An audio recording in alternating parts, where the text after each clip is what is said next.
Peço a vocês que abram suas Bíblias na segunda carta de Paulo a Timóteo.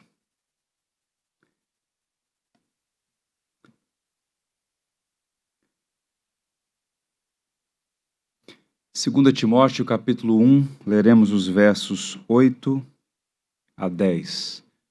E à luz dessa passagem, nós vamos meditar no tema o Evangelho, nosso consolo na vida e na morte.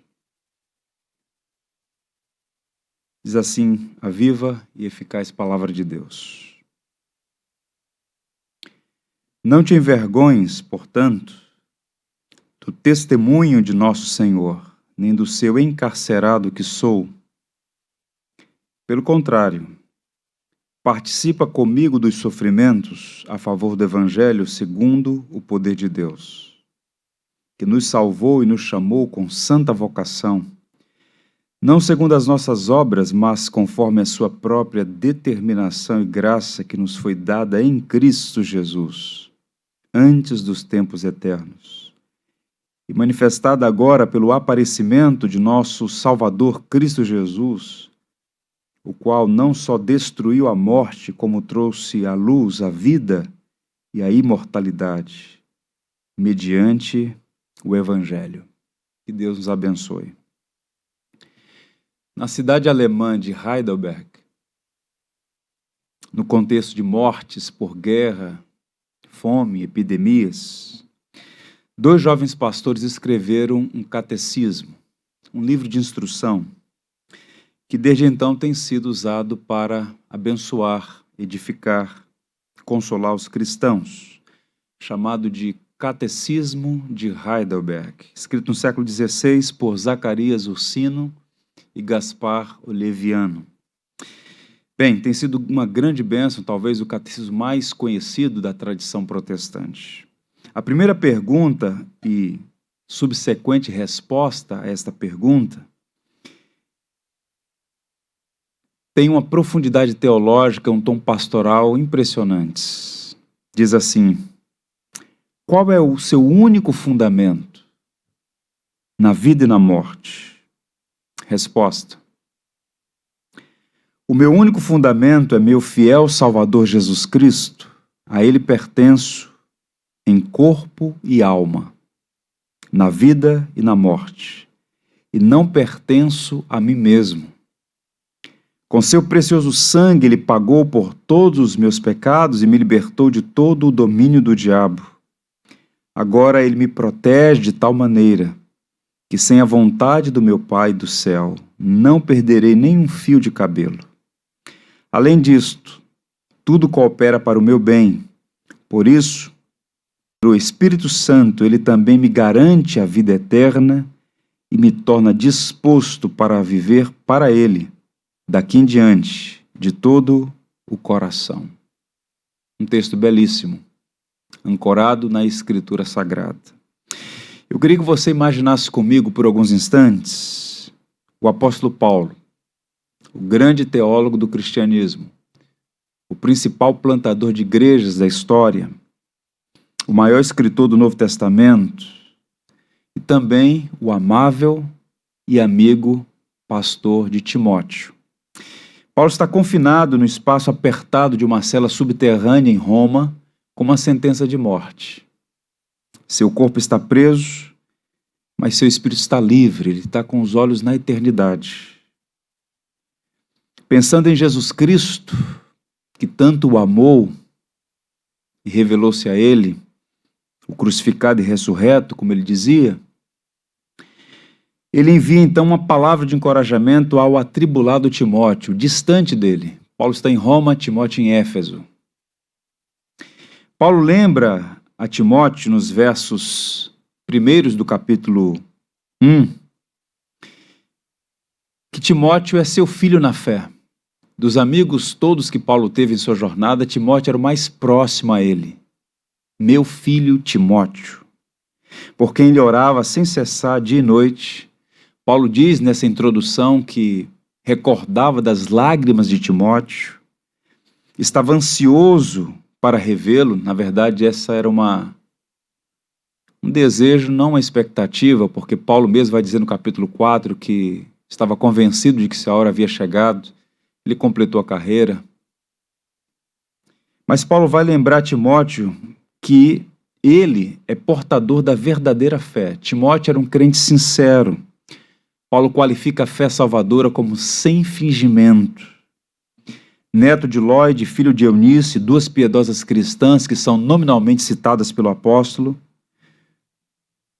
Timóteo, de fato, era um crente em Jesus Cristo, mas tinha dificuldades, fraquezas, tímido, problemas com saúde, emocionalmente fraco, a ponto de deixar-se intimidar, não exercendo sua autoridade. Timóteo estava desanimado, entristecido, pensando em desistir. E essa tentação era constante sobre aquele jovem pastor, servindo numa das principais cidades do império, uma igreja grande e difícil, a igreja em Éfeso. É uma tentação forte, insidiosa, razão pela qual Paulo é muito contundente em suas exortações pastorais a Timóteo. Notem que a formação familiar, o treinamento intensivo ao lado de Paulo e o dom que recebeu de Deus definiram a identidade de Timóteo.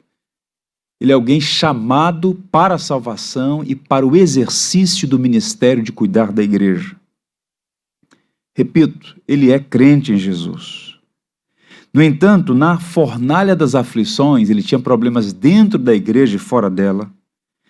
Ele está sendo tentado a retroceder na fé e abandonar o ministério, razão pela qual a perícope, o parágrafo que vai do verso 8 ao 12, a palavra central ali é não te envergonhes. Paulo começa e fecha essa sessão com essa palavra. Observe o verso 8, mantenha sua Bíblia aberta. Não te envergonhes, diz Paulo, portanto, do testemunho de nosso Senhor, nem do encarcerado que eu sou. Pelo contrário, participa comigo dos sofrimentos a favor do Evangelho, segundo o poder de Deus. Timóteo não deveria se envergonhar do testemunho do Senhor, em outras palavras, do Evangelho.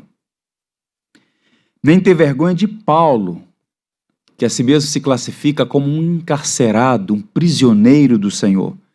Paulo não via a si como um prisioneiro de Roma, prisioneiro de Nero, mas um prisioneiro do Senhor, preso pelo motivo mais nobre, pregar o Evangelho, pregar Cristo e somente Cristo como Senhor. E a ideia central aqui é não te envergonhes, Timóteo. Muito provavelmente a timidez natural, o temperamento de Timóteo estava inclinando, tornando-o propenso a evitar situações em que ele precisaria sofrer ou manter firme o seu testemunho do Evangelho. E Paulo diz, não te envergonhes do Evangelho, não tenha vergonha de mim, porque estou aqui sofrendo como malfeitor nessa prisão. E no verso 12, no final desse parágrafo, Paulo diz, e por isso estou sofrendo essas coisas, todavia não me envergonho, porque sei em quem tenho crido, e estou bem certo que é poderoso para guardar o meu depósito até aquele dia. Portanto, Paulo está exortando Timóteo a não ter vergonha do Evangelho, nem dele como prisioneiro, mas o encoraja a participar dos seus sofrimentos, a favor do Evangelho segundo o poder de Deus. Paulo está dizendo aqui o que já havia dito aos romanos. Eu não tenho vergonha do Evangelho. Não me envergonho do Evangelho. Paulo tinha plena convicção de que os sofrimentos e as provações dos cristãos são passageiros, temporários. Paulo era um homem que vivia com responsabilidade na terra, mas os seus olhos estavam na eternidade. Ele conhecia o Senhor, o Cristo ressurreto que o encontrou no caminho de Damasco e o salvou para si. Ele descansava naquele que era poderoso para guardar o tesouro até o dia final. Muito provavelmente o próprio Paulo passou por tentações dessa natureza, de ter vergonha do Evangelho. Observe que Paulo vai dizer aos coríntios que se ufanavam da cultura, da filosofia grega. Paulo diz, olha, eu não me envergonho do Evangelho porque é o poder de Deus para a salvação de todo aquele que crê. Para os judeus é um escândalo, é uma blasfêmia, para os gregos uma loucura, mas para nós, os salvos, poder de Deus. O próprio Senhor Jesus Cristo advertiu seus discípulos quanto ao perigo de ter vergonha dele e de suas palavras, sob pena de também serem envergonhados no dia do juízo. Agora aqui o ponto interessante, irmãos. Nós não somos melhores do que Timóteo. Todos nós somos em algum grau, em algum momento, tentados a ter vergonha do Evangelho.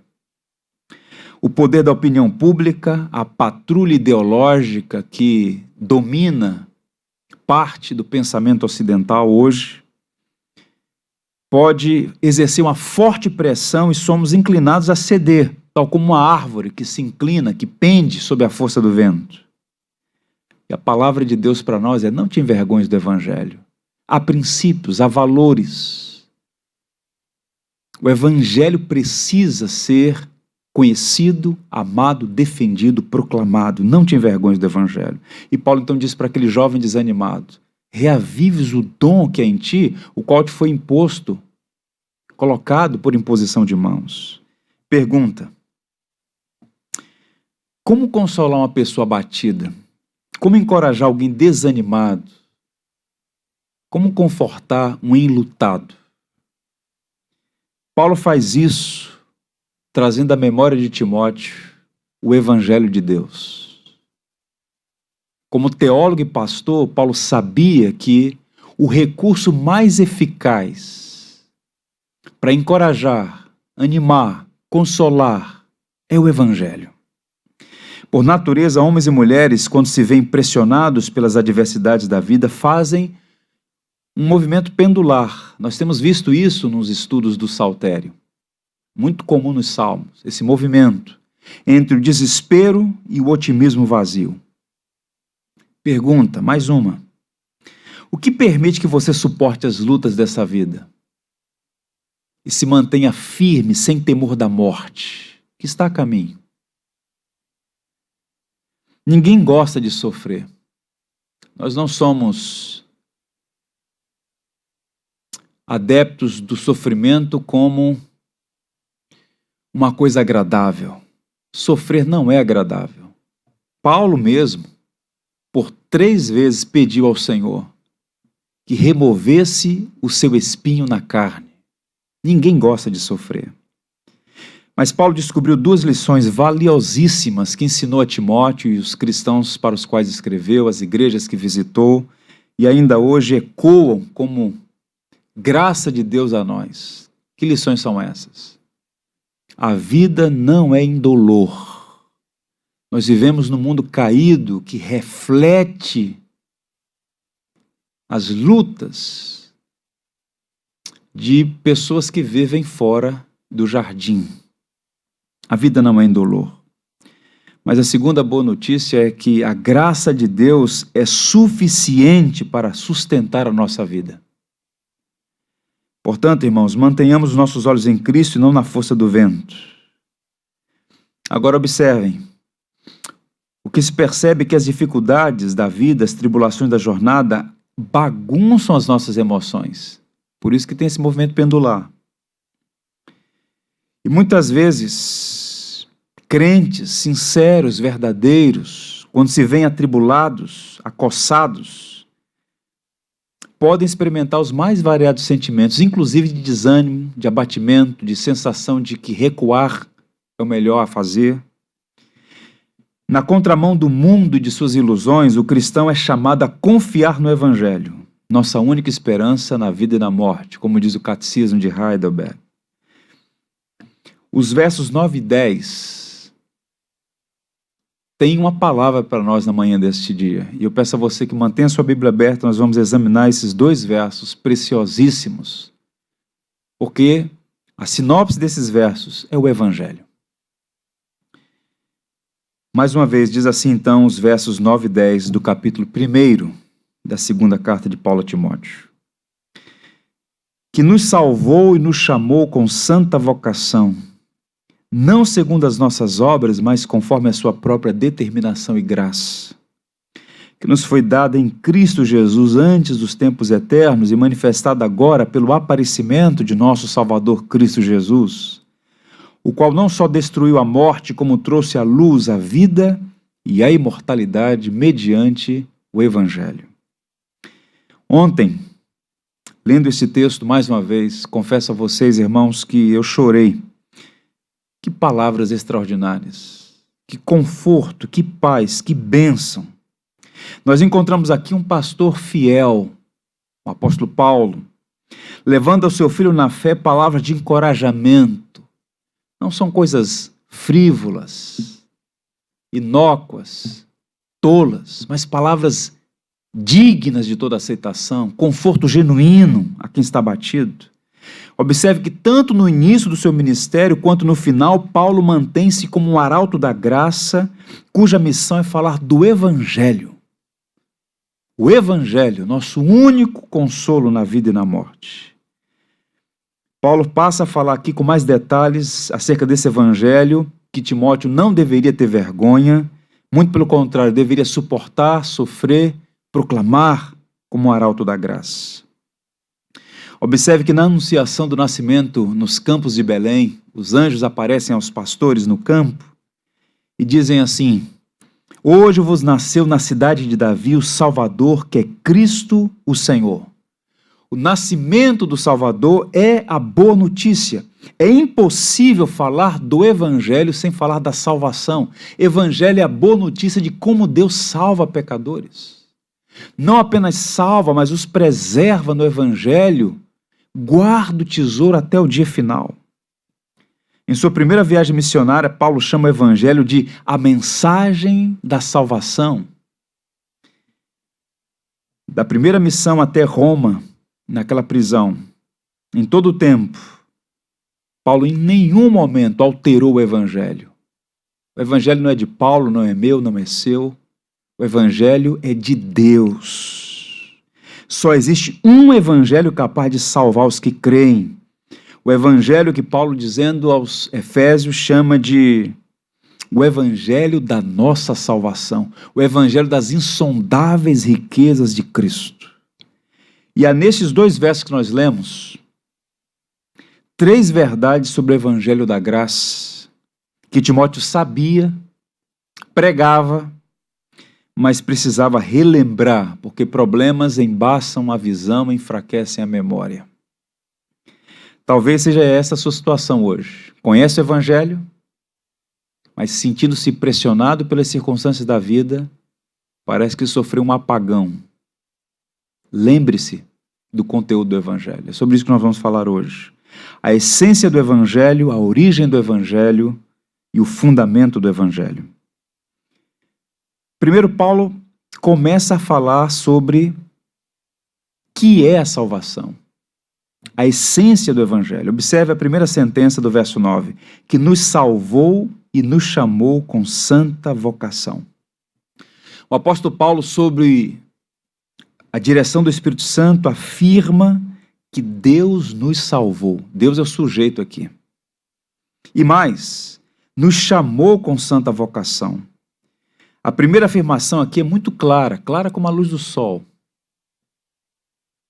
Deus nos salvou. Deus é o Evangelho. Deus mesmo é a boa notícia. E a essência do Evangelho é o próprio Deus atuando em favor dos homens a fim de salvá-los. Não é algo planejado pelos homens, não é algo operado pela natureza humana, é uma obra divina, monergística. É Deus o autor da salvação. O Evangelho é a Trindade em operação. Pai, Filho e Espírito, Deus uno e trino. Em uma obra tão grandiosa que o autor aos Hebreus chama de tão grande salvação. O John Stott faz uma belíssima sinopse do Evangelho.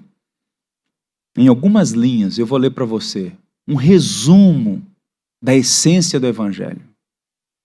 Salvação é um termo majestoso que evidencia todo o amplo propósito de Deus pelo qual Ele justifica, santifica e glorifica o seu povo. Primeiramente, perdoando as nossas ofensas e aceitando-nos como justos aos olhos de Deus, através de Cristo. Depois, transformando-nos progressivamente pelo seu Espírito para sermos conforme a imagem do seu Filho, até que finalmente nos tornemos semelhantes a Cristo no céu, com novos corpos, num mundo novo. Uma coisa que é sempre importante lembrar, notar, é que as palavras, sobretudo as cartas didáticas, os livros didáticos da Bíblia, não foram usadas assim aleatoriamente. Muito pelo contrário, Paulo seleciona como um artesão que está construindo, como um artífice que está produzindo uma peça literária extraordinária. E Paulo vai usar aqui palavras: salvar, chamar, imortalidade, apontando para os grandes temas relacionados à salvação. Ele fala de o Deus que nos salvou, nos chamou com santa vocação, e no verso 10, que trouxe a luz e a imortalidade mediante o Evangelho. Repito, Paulo não está usando aqui palavras por acaso, como se fossem aleatórias. Perdão, santidade e mortalidade são os grandes temas relacionados à salvação. E os crentes, os discípulos de Jesus, precisam aprender a conjugar o verbo da salvação, os verbos conectados à nossa redenção. A Bíblia ensina que Deus é o autor da salvação, a salvação vem de Deus, não dos homens, resultado da graça divina, suficiente e poderosa e merecida, é recebida pela fé, não pelo mérito. Deus mesmo é a fonte, o meio e o fim da nossa salvação. E quando nós olhamos para as Escrituras como um quadro geral, a história da redenção, o que encontramos ali, repito, é o Deus trino em operação, em ação. O Pai elaborou um plano redentivo antes dos tempos eternos. Na plenitude dos tempos, no momento certo, no Kairos de Deus, o Filho foi enviado nesta missão redentiva. E o Espírito Santo, enviado pelo Pai e pelo Espírito, é quem abre os nossos olhos para olhar o plano e receber as bênçãos conquistadas na cruz. É o Espírito Santo quem aplica em nossa vida aquilo que o Pai planejou e o Filho conquistou. Por isso Paulo vai dizer que ninguém pode dizer Jesus Cristo é Senhor, senão pelo Espírito Santo. J. Packer diz que a Trindade é a base do Evangelho e o Evangelho é uma declaração da Trindade em ação. E esta obra redentiva, a salvação, é um fato, um processo e uma expectativa. E aqui nós vamos fazer um exercício de resgatar expressões teológicas que, longe de promover aridez, aquecem o nosso coração e nessas horas de adversidade é que nos fazem permanecer firmes diante dos ventos contrários. Há 3 palavras fortes, importantes, caríssimas na tradição cristã, na herança evangélica, que são importantes para que nós tenhamos uma vida superlativa, estatura espiritual, vigor, entendimento sobre o que Cristo realizou naquela cruz, em acordo com o plano do Pai, que nos foi revelada pela obra do Espírito. Justificação, santificação e glorificação. Justificação é um fato, nós já fomos salvos. A justificação é algo que Deus fez por nós e não em nós. Quando nós cremos em Jesus, ao ouvir a gloriosa mensagem da cruz, fomos imediatamente justificados perante o trono de Deus. Nossa dívida é paga, nossa culpa é cancelada, nossos pecados são cobertos e somos declarados justos mediante a obediência perfeita de Cristo, o único homem que cumpriu a lei e morreu naquela cruz, numa morte vicária por nós, os verdadeiros transgressores da lei. Portanto, a justificação é um ato forense, legal, judicial, acontece uma única vez. Somos justificados com base na perfeita obra de Cristo que pagou com seu próprio sangue por nossos pecados. Ou como disse Paulo aos Colossenses, o escrito de dívida ele cravou na cruz. Naquela cruz ele bradou, está consumado, não há mais condenação para os que estão em Cristo Jesus. Ele paga a nossa dívida e acredita a nós a sua justiça. Recebemos o dom da justiça, de modo que quando Deus olha para nós, pecadores, transgressores, merecedores de juízo e condenação, ao olhar para nós, através de Cristo, Ele pode nos imputar a justiça do seu Filho e nos declarar justos. Não há mais condenação para você. Santificação é um processo. Nós estamos sendo salvos. A marca distintiva daqueles que foram justificados e aguardam um dia da glorificação é que são santificados. Isso é um processo. É um processo que se inicia na conversão e é concluída no retorno triunfal de Cristo, que certamente acontecerá. Nós cremos no retorno triunfal de nosso Senhor. Fomos libertos da condenação do pecado, na justificação estamos sendo libertos do poder do pecado na santificação. A cada dia nós devemos mortificar a velha natureza, essa luta é constante, diária. Devemos nos despir dos velhos hábitos, dos velhos pecados, e nos revestir do novo homem, buscando ser cada vez mais parecidos a Cristo. Não somos salvos pelas obras, mas para as boas obras. A vereda do justo é como a luz da aurora, que vai brilhando mais e mais até ser dia perfeito. Estamos sendo moldados, conformados, adequados à imagem de Cristo. A palavra, a oração e inclusive o sofrimento são recursos que a providência usa para descascar o velho Adão que ainda é em nós. Ele nos tirou do inferno e agora está tirando o inferno de dentro de nós por sua obra santificadora, que é operada pelo Espírito Santo através da palavra. Por isso Paulo diz que ele nos chamou com santa vocação.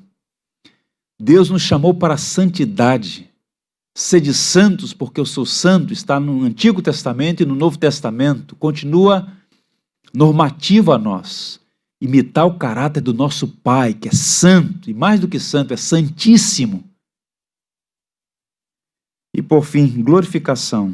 Nós seremos salvos. Há uma expectativa quanto à consumação final da nossa redenção. Quando Cristo vier em glória e majestade, seremos libertos da presença do pecado. Teremos um corpo semelhante ao de Cristo, que é a primícia dos que dormem. Incorruptível, não passível de corrupção. Na eternidade, pecar será impossível. Seremos melhores do que Adão. Adão podia pecar e não pecar. Mas na glória, os redimidos serão revestidos de uma natureza tal que pecar será impossível. Glorificados seremos. Tudo isso baseado na obra perfeita que Cristo fez naquela cruz em nosso lugar. Habitaremos e reinaremos com Cristo para todo sempre, novos céus e nova terra. Ali não haverá mais lágrima, nem dor, nem luto. Nada contaminado entrará no céu. Bem-aventurança eterna. Esperança. Esta é a nossa grande esperança. Vivemos entre o já e o ainda não. O reino foi inaugurado e será consumado no triunfal retorno de Cristo. Como nós veremos mais adiante, Jesus é o destruidor da morte, o doador da vida. Ele fez isso em nosso favor. Aos Coríntios, Paulo resume isso dizendo assim, observe os verbos nos 3 tempos. Para que não confiemos em nós, e sim no Deus que ressuscita os mortos, que nos livrou, passado, de uma tão grande morte e livra ainda, presente, em que confiamos que ainda nos livrará, futuro. 2 Coríntios 1:10. Qual é a aplicação aqui? É você que ouve essa mensagem. O Evangelho é o poder de Deus para a salvação de todo aquele que crê. A pergunta passa a ser a seguinte: você é alguém que confia em Jesus Cristo como seu único e suficiente Salvador? Você é alguém que já foi justificado? Você está sendo santificado, na verdade, pelo Espírito Santo? Você aguarda o triunfal retorno de Cristo? Você tem essa expectativa? Há uma história muito interessante de um homem chamado John Hooper. Ele nasceu em um lar cristão na Escócia, na cidade de Glasgow. Final do século XIX. Aos 14 anos de idade, teve uma experiência de conversão. Tornou-se um pregador do evangelho, pastor batista escocês. Deus o abençoou muito pelo ministério da pregação, pregava em alguns lugares no Reino Unido, na Europa, atravessou o Atlântico, pregou algumas vezes nos Estados Unidos da América, e recebendo um novo convite para pregar na Moody Church, uma igreja muito conhecida em Chicago, ele então seguiu com a sua filhinha de 6 anos de idade, Ana, 2 anos depois de sua esposa ter falecido. Então, ele segue aquela viagem. E ele está a bordo de um navio que ficou famoso. A viagem estava marcada para o dia 15 de abril de 1912. Ele era um dos passageiros do Titanic. Nós só conhecemos a história final desse homem por conta de uma testemunha que eu passo a relatar. A sua filhinha de 6 anos e sua sobrinha sobreviveram. Ele veio a falecer. A história é a seguinte. Numa reunião em Ontário, no Canadá, o homem com lágrimas disse: "Eu sou o último fruto do ministério do John Hooper." E ele explicou por quê. Ele também estava naquele navio. Naquela terrível madrugada no Atlântico Norte,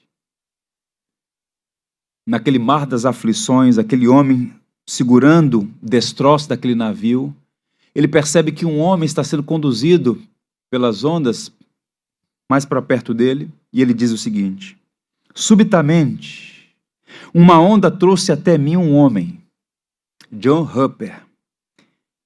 Ele também estava agarrado a um pedaço de destroços do navio.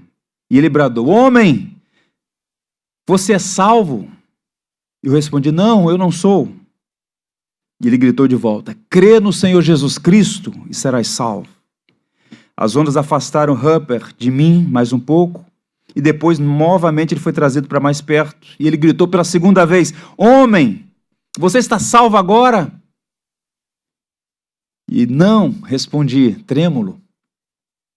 'Crê no Senhor Jesus Cristo e serás salvo.' Então, perdendo seu destroço, Hooper afundou. E eu ali, sozinho, na escuridão da noite, 50 metros de água abaixo de mim, eu confiei em Cristo como meu Salvador. Eu sou o último convertido de John Hooper." Quando o Evangelho entra na vida de uma pessoa e o transforma, esta pessoa se torna um arauto da graça, um pregador da misericórdia de Deus. Na última hora, aquele homem continuava a falar desta graça bendita que o justificou, que durante toda a sua vida estava santificando e que agora estava prestes a ser glorificado. Meu amigo, não tem nenhum valor você ouvir sobre a salvação se não entregar sua vida a Cristo. O cemitério é um lugar de tristeza, mas também de esperança para quem tem a Cristo. A habilidade dos médicos não podem adiar a sua morte.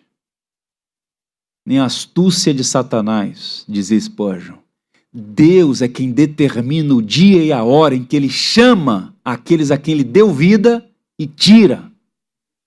De modo que é sensato viver todos os dias nos preparando para a última hora.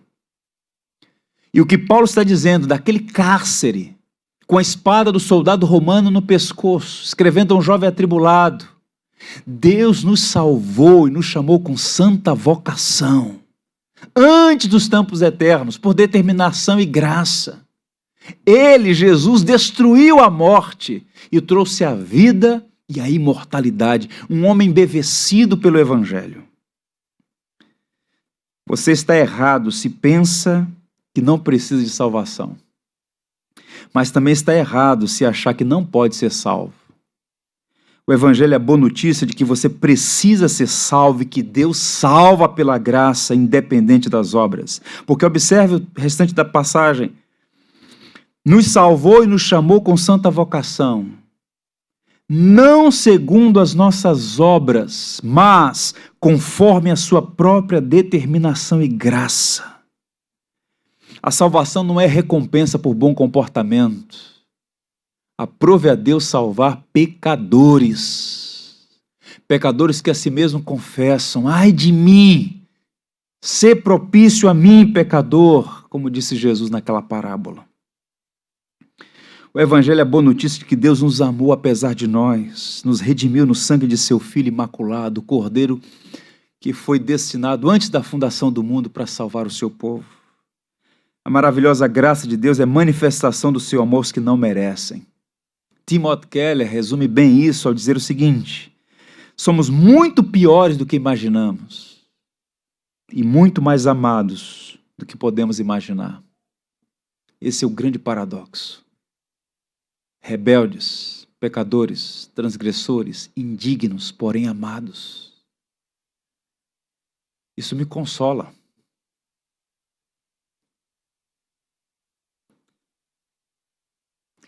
E até me emociona, porque não há nada em mim que possa atrair o meu Senhor. Mas de um modo misterioso eu fui amado e Ele revelou seu amor naquela cruz. Morreu por mim. Devo viver para Ele, no tempo e na eternidade. Segundo, Paulo fala sobre a origem do Evangelho. De onde provém esse Evangelho? Qual é a Gênesis? Observe a última parte. Nos salvou e nos chamou com santa vocação, não segundo as nossas obras, mas conforme a sua própria determinação e graça que nos foi dada em Cristo Jesus, antes dos tempos eternos. Se nós quisermos entender isto, ou pelo menos começar a enxergar esse mistério, devemos recuar até o manancial de salvação que começou a jorrar na eternidade passada, antes dos tempos eternos. É estranha essa expressão, eternidade passada, tempos eternos. Expressões paradoxais porque o nosso vocabulário é limitado para entender a grandeza desta obra, que deve nos fascinar, que deve mover a nossa vida o tempo todo, todo dia e o dia todo. É uma matéria de difícil compreensão, mas é verdadeira porque está revelada. Foi dada para nossa edificação e para glorificar o nosso autor da salvação. Houve um tempo, irmãos, que não havia tempo. Deus é eterno e a eternidade é o seu ambiente. Pai, Filho e Espírito, uno e trino, lançando amor um sobre o outro, suficientes em si mesmos. Decide criar para exibir sua glória. Faz tudo em harmonia com a sua vontade, perfeita, soberana, santa. E na eternidade, Deus predestinou todas as coisas de acordo com o beneplácito de sua vontade. E a eleição também pertence à eternidade. Deus fez isso. Deus amou um povo para si. A comunidade dos eleitos, amados desde a eternidade. O que Paulo está fazendo aqui é recuar até a eternidade, para falar desta determinação e graça antes dos tempos eternos. Ele vai direto à eternidade, para falar sobre a origem do Evangelho. Não começa no tempo. Exibe-se no tempo, mas começa na mente de Deus. Spurgeon, pregando sobre isso, escreve um texto irretocável. Eu vou ler para a sua edificação. Espero que o abençoe tanto quanto me abençoou. Enquanto não recuarmos até o tempo em que o universo inteiro dormia na mente de Deus, como algo que ainda não havia nascido, enquanto não penetrarmos na eternidade, onde Deus, o Criador, vivia na comunhão da Trindade, quando tudo ainda dormia dentro dele, quando a criação inteira repousava em seu pensamento todo abrangente e gigantesco, não teremos nem começado a sondar o princípio quando Deus nos escolheu.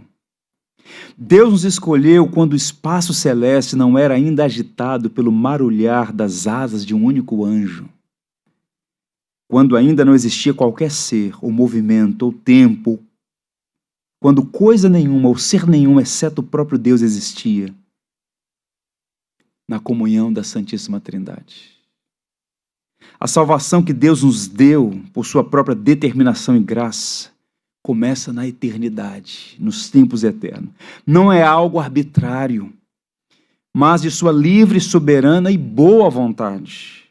Isso está exposto na Escritura em todas as suas partes.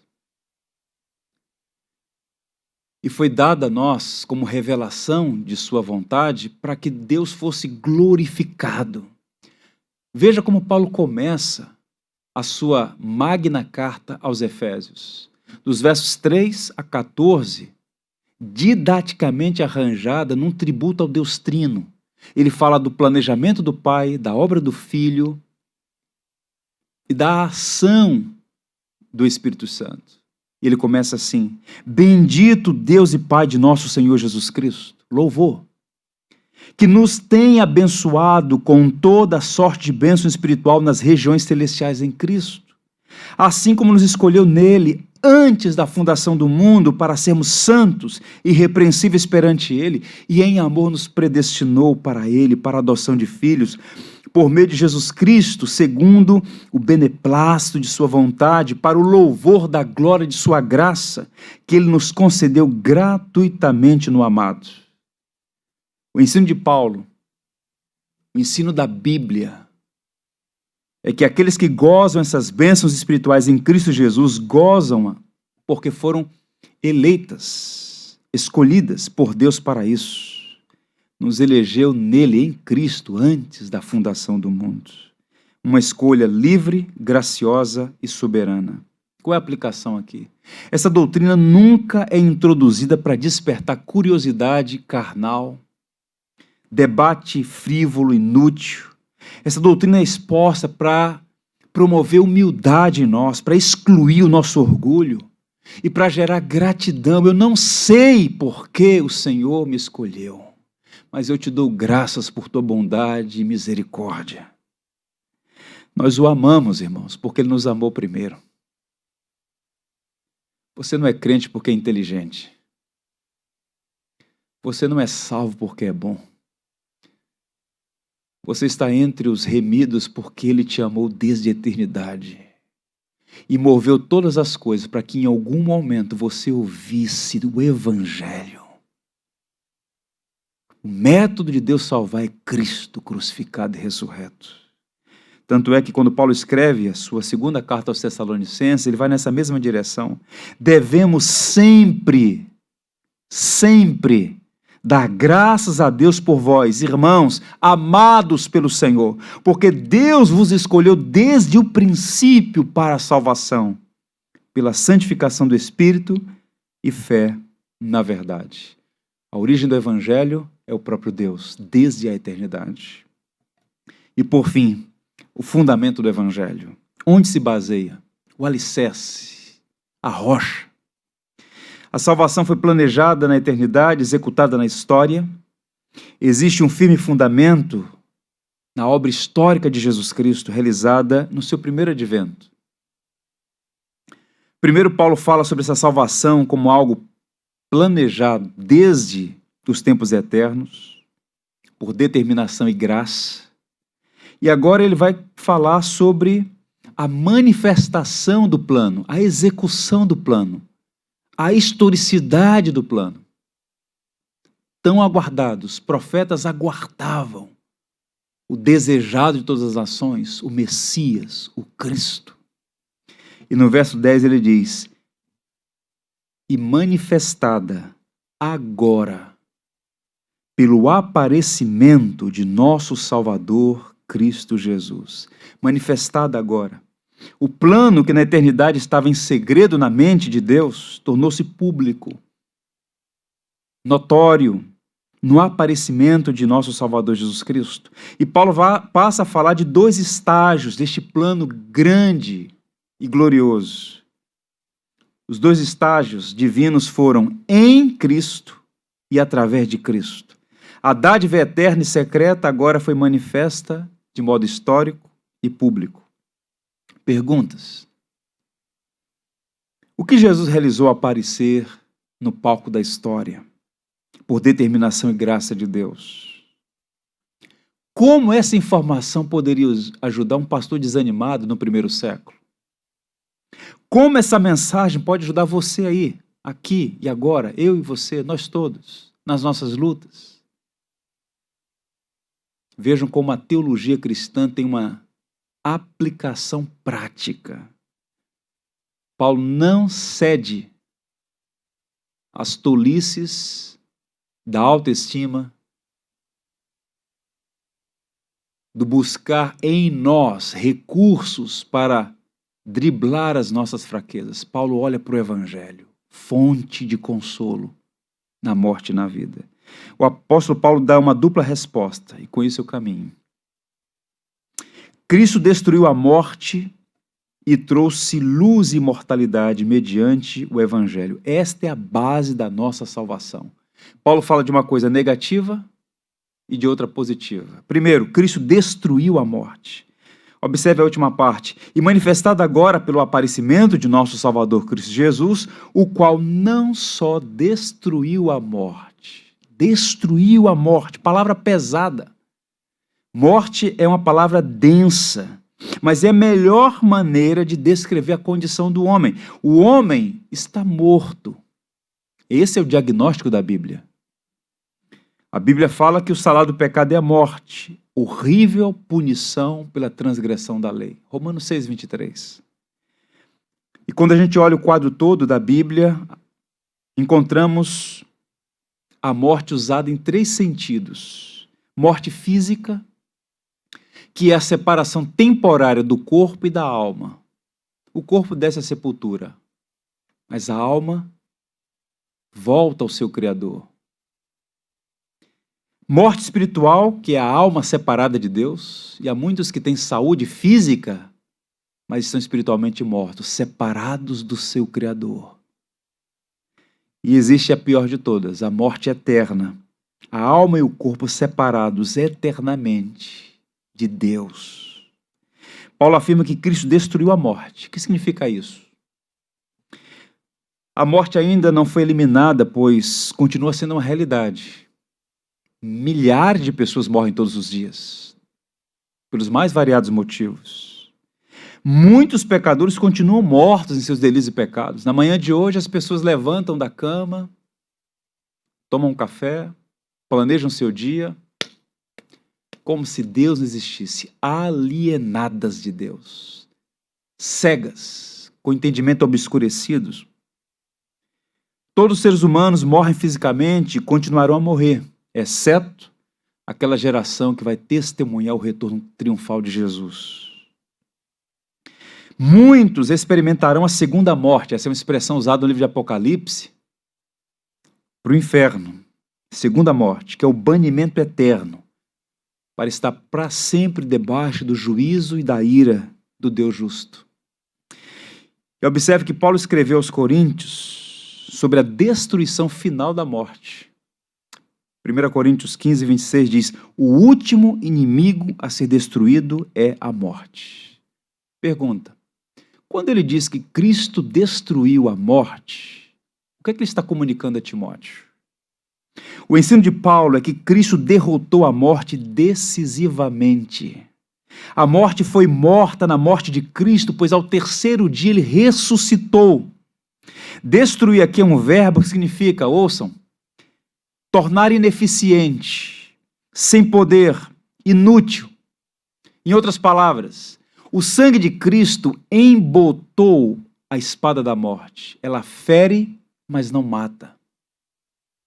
Ou usando as palavras de Paulo, a morte é uma espécie de escorpião, que Cristo tirou o veneno.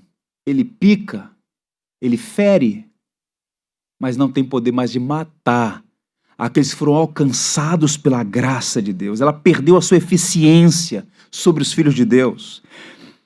É por isso que o apóstolo Paulo diz assim: onde está, ó morte, a tua vitória?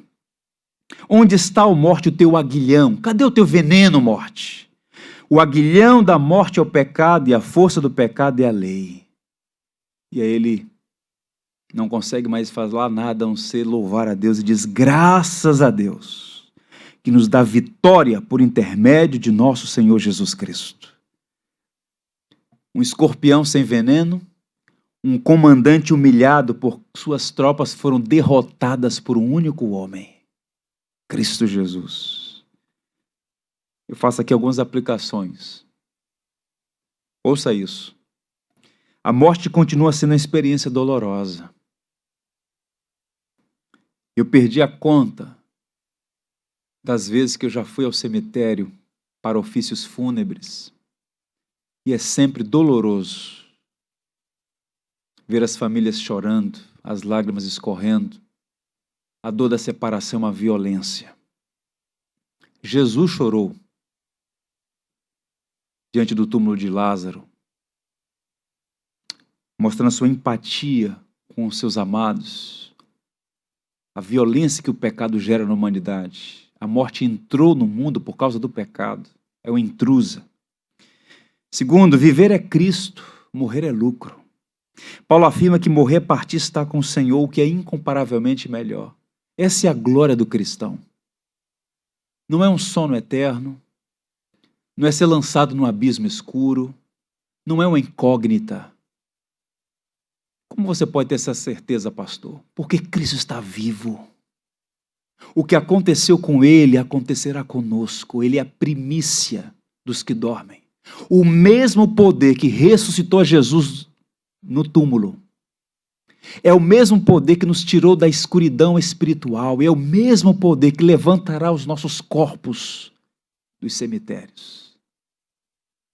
Nós cremos na ressurreição do corpo e na vida eterna. É o credo cristão, o credo apostólico. E mais, os crentes que morrem no Senhor são bem-aventurados. Apocalipse diz assim: felizes são os que morrem no Senhor.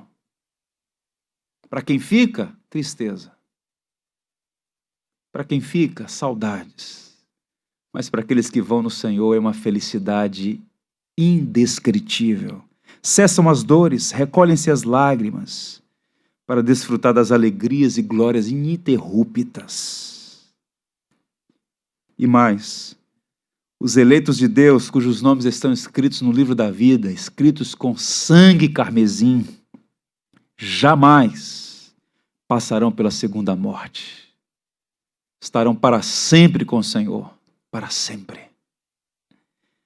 E por fim, apenas para ler e mostrar o lado positivo disso. Jesus trouxe a luz e a imortalidade. Essa é a contrapartida positiva. Por meio de sua morte e ressurreição, Cristo destruiu a morte e, através do Evangelho, oferece vida eterna e imortalidade aos homens. Só Deus tem vida. Só Deus é eterno. Mas no Evangelho, ou nas palavras de Paulo, mediante o Evangelho, você pode ter vida. Vida plena, vida abundante. Você pode ter imortalidade e bem-aventurança eternas. Observe o que Paulo diz aos Coríntios: porque é necessário que este corpo corruptível se revista de incorruptibilidade e que o corpo mortal se revista de imortalidade. E quando este corpo corruptível se revestir de incorruptibilidade e o que é mortal se revestir de imortalidade, então se cumprirá a palavra que está escrita: tragada foi a morte pela vitória. Há muitos epitáfios nos cemitérios, nas lápides, textos, poesias. É muito vago alguém dizer assim: descansou em paz. O epitáfio do cristão é diferente, é mais do que descansou em paz. Somos abençoados com o sangue do Cordeiro que venceu a morte e podemos dizer: creio na ressurreição do corpo e na vida eterna. Eu encerro dizendo aos irmãos que nós vivemos num mundo manchado pelo pecado, num vale de lágrimas, perigos. Nós nos sentimos assim, abatidos, sacudidos de um lado para o outro, no mar das aflições. Nós não gostamos de sofrer. Mas sofremos, irmãos. Eu estou sofrendo. Nós sofremos porque amamos e nos importamos com as pessoas que nos são caras e preciosas.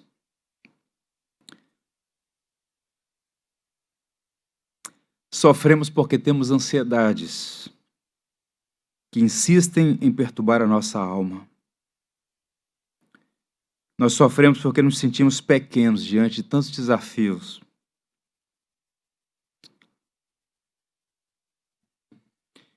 A lista das causas do nosso sofrimento é extensa,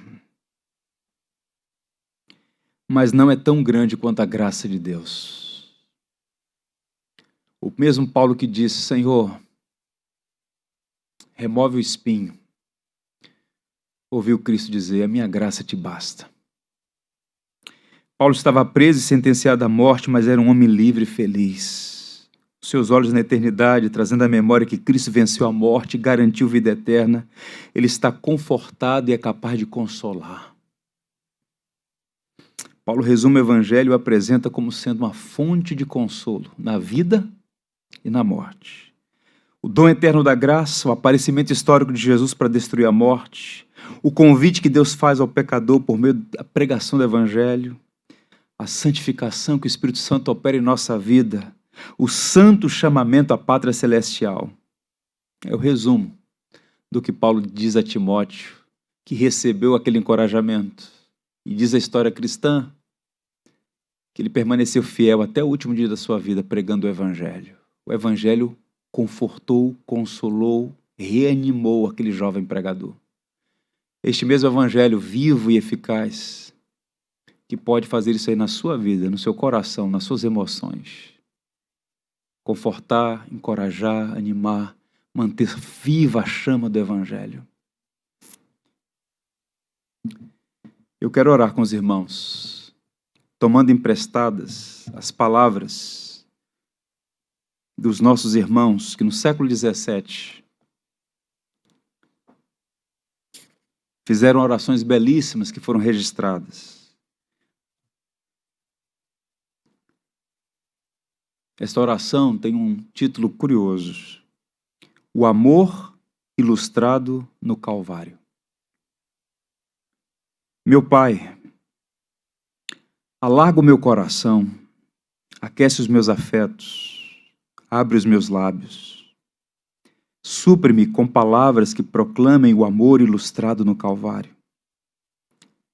Ali a graça remove meus fardos e os empilha sobre o teu Filho, fazendo o transgressor maldição e pecado por mim. Ali a espada da tua justiça feriu o homem, teu companheiro. Ali teus atributos infinitos foram magnificados e expiação infinita foi feita. Ali punição infinita era necessária e punição infinita foi sofrida. Cristo foi sobremodo afligido para que eu pudesse ser sobremodo alegrado. Rejeitado para que eu pudesse ser acolhido, pisoteado como inimigo para que eu pudesse ser recebido como um amigo, rendido ao pior do inferno para que eu pudesse alcançar o melhor do céu, despojado para que eu pudesse ser revestido, ferido para que eu pudesse ser curado, sedento para que eu pudesse ser dessedentado, atormentado para que eu pudesse ser consolado, feito em vergonha para que eu pudesse herdar a glória, adentrando a escuridão para que eu pudesse ter luz eterna. Meu Salvador chorou para que toda lágrima pudesse ser enxugada dos meus olhos.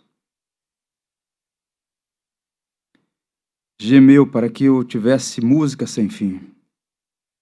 Suportou toda a dor para que eu tivesse uma saúde inabalável. Carregou uma coroa de espinhos para que eu tivesse um diadema de glória. Inclinou sua cabeça para que eu pudesse erguer a minha.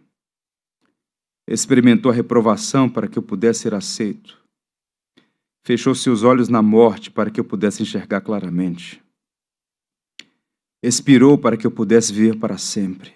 Ó Pai, que não poupou seu único filho para que eu pudesse ser poupado. Tudo isso transmite teu amor que foi projetado e cumprido.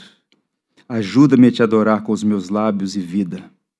Oh, que cada respirar me seja um louvor estático. Cada passo flutue com prazer à medida que eu vejo meus inimigos esmagados, Satanás confundido, derrotado e destruído, o pecado sepultado no oceano do sangue reconciliador, os portões do inferno fechados, os portais dos céus abertos. Segue avante, ó Deus conquistador, e mostra-me a cruz, poderosa para subjugar, confortar e salvar. Deus nos abençoe. Por tudo que tens feito, por tudo que vais fazer, por tuas promessas e tudo que és, eu quero te agradecer com todo o meu ser. Te agradeço, meu Senhor. Te agradeço, meu Senhor. Te agradeço por me libertar e salvar, por ter morrido em meu lugar. Te agradeço, Jesus, te agradeço. Eu te agradeço, te agradeço por tudo que tens feito, por tudo que vais fazer, por tuas promessas e tudo que és. Eu quero te agradecer com todo o meu ser. E aí? Te agradeço,